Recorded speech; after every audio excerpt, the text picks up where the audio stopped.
오늘의 말씀은 다 함께 봉독하겠습니다. 오늘의 말씀은 요한복음 4장 21절에서 24절 말씀입니다. 다 함께 봉독하시겠습니다.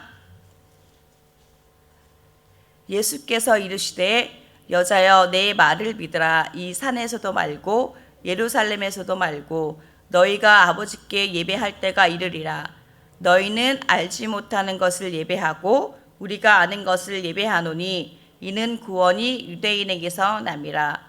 아버지께서 참되게 예배하는 자들은 영과 진리로 예배할 때가 오나니 곧 이때라. 아버지께서는 자기에게 이렇게 예배하는 자들을 찾으시느니라. 하나님은 영이시니 예배하는 자가 영과 진리로 예배할지니라. 아멘. 오늘 설교의 제목은 예배에 목숨을 걸라라는 말씀을 가지고 여러분과 함께 하나님 말씀을 나누기를 원합니다. 어떤 교회에 청년이 주일에 예배를 드리지 않고 매주마다 축구 경기장을 가는 청년이 있었습니다. 그래서 담임 목사님이 그 청년이 너무 걱정이 되어서 어느 날 목사님이 그 청년을 불러서 얘기했다고 합니다. 축구 경기장에 가지 말고 교회에 와서 예배를 드리라는 당부와 권유를 했다고 합니다. 그런데 목사님이 그러한 말에도 불구하고 그 청년은 몇 주 후에도 교회에 나오지 않고 계속 축구 경기장에 갔다고 합니다.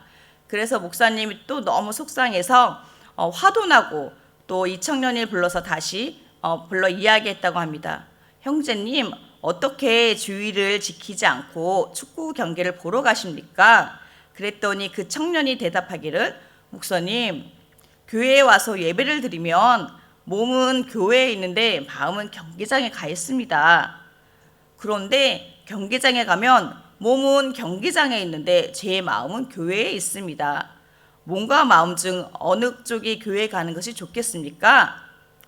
여러분, 이 이야기는 한 예화지만 어떻게 이 예화를 들으셨습니까? 혹시 이 예화가 나와 비슷하다고 생각되어지지 않습니까? 예배를 드리는 순간 여러분의 몸은 여기 있는데 혹시 여러분의 마음은 다른 곳에 가 있지는 않습니까? 또는 몸은 여기 있지만 내가 처리해야 할 일이나 다른 생각을 가지고 예배 때 딴 생각을 하고 있지는 않습니까? 그렇다면 예배란 무엇일까요? 예배를 정의하자면 예배는 하나님을 경배하고 높여드리는 행위입니다. 이사야 43장 22절을 함께 보시겠습니다. 이 백성은 내가 나를 위하여 찬송하게 하려 함이니라. 이사야 43장 21절은 하나님께서 하나님의 백성들, 즉 하나님을 믿는 자들이 하나님을 찬송하게 하려 한다고 말합니다. 즉 예배는 하나님을 찬송하며 기도를 통해 하나님을 높이며 말씀을 통해 하나님의 뜻 가운데로 나아가는 행위인 줄 믿습니다. 예배를 통해 우리는 하나님의 성품을 알게 되며 예배를 통해 나에게 말씀하시는 하나님을 깨닫게 됩니다. 능력의 하나님을 만남으로 나를 향한 하나님의 뜻을 알게 되는 것입니다. 예배를 통해 하나님의 뜻을 알게 된다면 우리는 어떻게 해야 할까요? 우리가 하나님의 뜻을 알게 되었다면 그 하나님의 뜻을 우리의 삶에 적용해야 합니다. 여러분은 예배 가운데 하나님을 만나며 하나님이 나에게 주는 말씀을 듣고 그 말씀대로 살아가며 그 말씀을 삶에 적용하며 살고 있습니까? 요한복음 4장은 예수님이 유대에서 갈릴리로 가는 길에 수가라는 동네에 이르게 됩니다. 사실 예수님은 유대에서 갈릴리로 갈 때 굳이 사마리아라는 수가라는 동네를 굳이 갈 필요는 없었습니다. 유대에서 갈릴리로 가는 길이 사마리아 지역 말고 빠르고 좋은 길이 있음에도 불구하고 예수님은 굳이 사마리아를 통과하여 가야 한다고 말합니다. 유대로 가는 길은 험하고 도둑들이 득실거리는 그런 위험한 길이었음에도 불구하고 예수님은 사마리아 지역을 통과하려 합니다. 유대에서 사마리아 지역까지 걸리는 시간은 거의 11시간 정도 걸린다고 합니다. 아침에 일찍 6시에 출발하면 오후 5시나 도착하는 그런 아주 큰 여정과 시간이 걸리는 시간입니다. 그런데 성경에 보면 예수님이 도착한 시간은 낮 12시였습니다. 낮 12시에 도착한다고 생각해 보십시오. 그러면 얼마나 빠른 걸음으로 그 험한 길을 예수님께서 사마리아 수가 여인을 만나기 위해서 걸어갔겠습니까? 왜 예수님은 힘들게 사마리아의 수가라는 마을에 가려고 했을까요? 그것은 예배를 사모하는 그 한 사람, 사마리아 여인을 만나기 위해서였습니다. 예수님은 다른 어떤 것도 아닌 그 예배자, 바로 그 한 사람 때문에 그 힘들고 험한 여정을 하시면까지 사마리아 여인을 만나기 위해 걸음을 재촉했던 것입니다. 예수님께서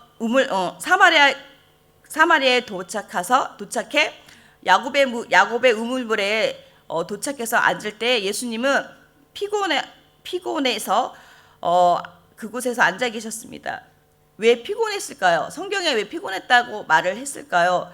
그것은 11시간 걸리는 그 거리를 아주 단축해서 빠른 걸음으로, 제가 생각할 때는 아마 뛰어가지 않았을까 생각이 되어집니다. 그랬기 때문에 예수님은 그 우물가에 도착했을 때 피곤함이 예수님에게 왔던 것입니다. 마침 예수님께서 그 피곤함을 덜기 위해서 야곱의 우물가에 앉아서 쉬고 계실 때 마침 한 여인이 우물가에 우물을 길러옵니다. 우물가에 물을 길러온 여인을 본 순간 예수님의 마음은 어떠했을까요? 힘들게 걸어왔던 그 마음으로 그 여인을 바라봤을 때, 아, 맞아, 저 여인을 만나기 위해서 내가 이곳에 왔어 라고 흥분을 하며 그 여인을 진심으로 만나며 그 여인에게 다가갔습니다. 예수님은 이 여인이 예배를 갈망하고 있다는 것을 알고 계셨습니다. 그리고 그 여인을 보자마자 예수님은 그 여인과 소통하기 위해 자연스럽게 여인에게 물을 달라고 요청합니다.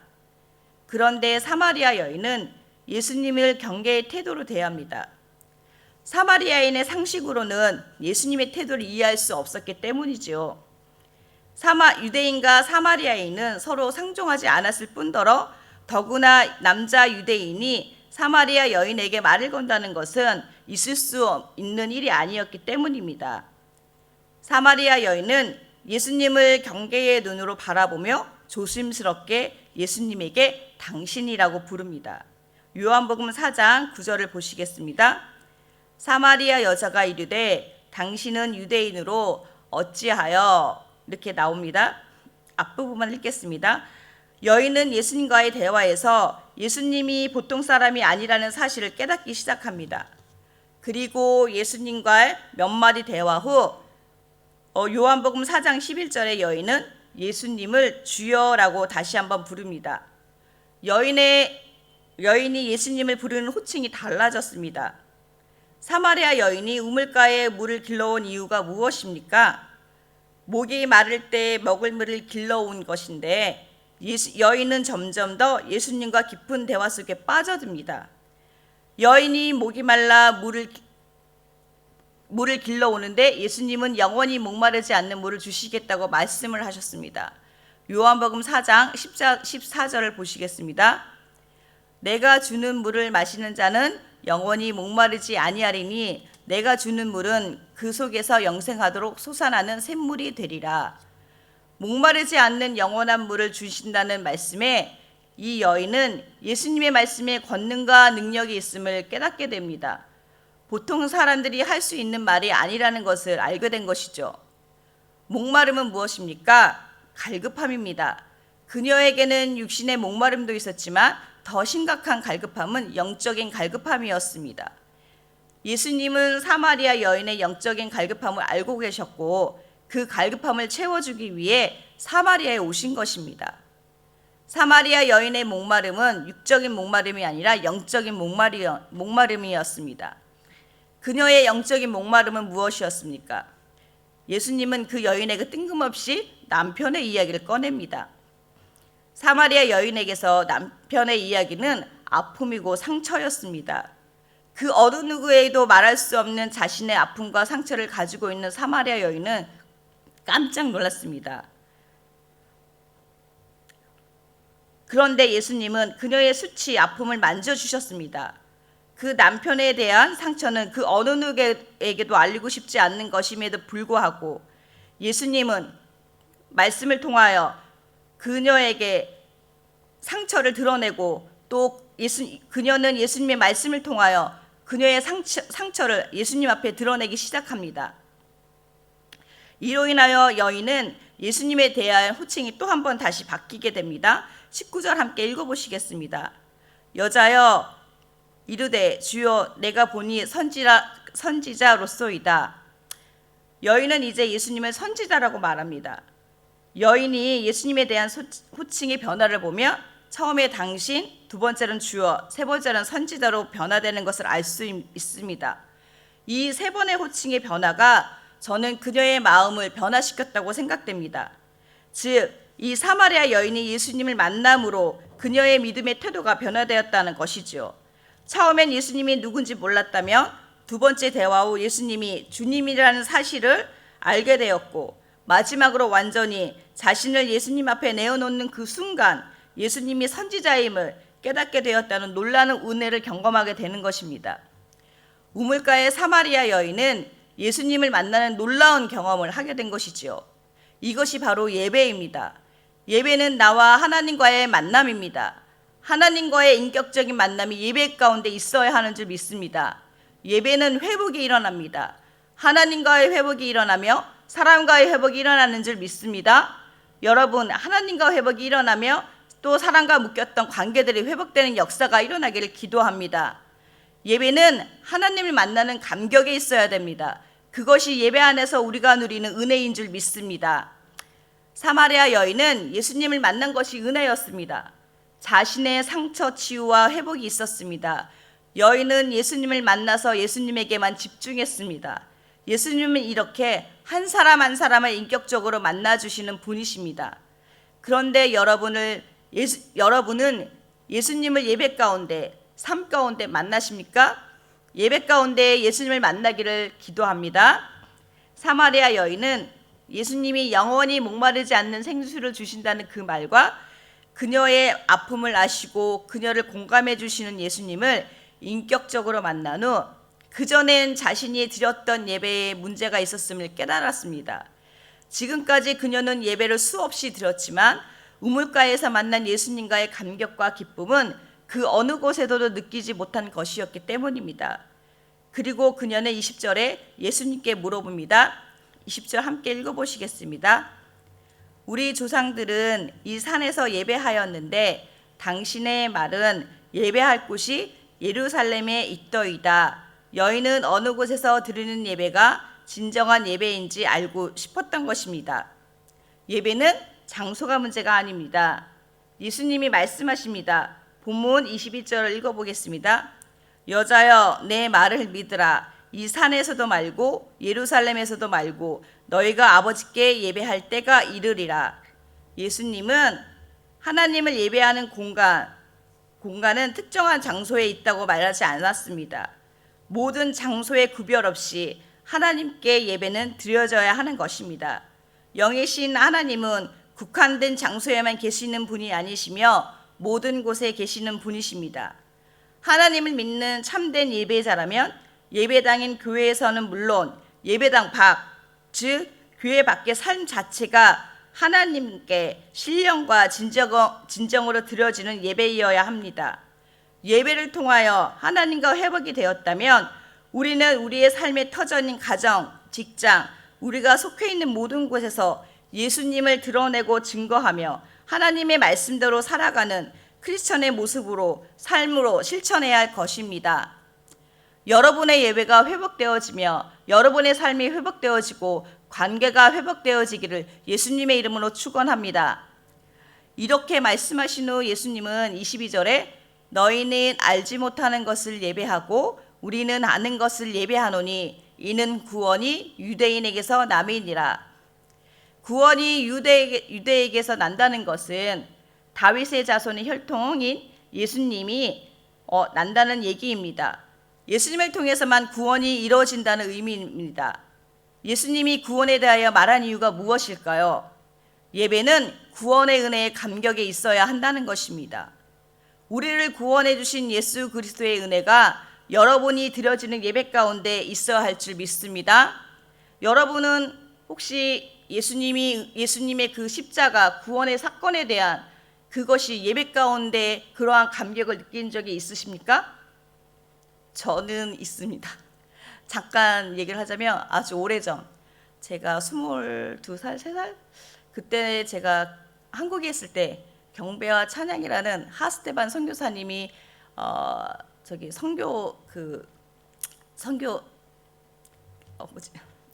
하스테반이 운영했던 그 선교 단체가 있었습니다.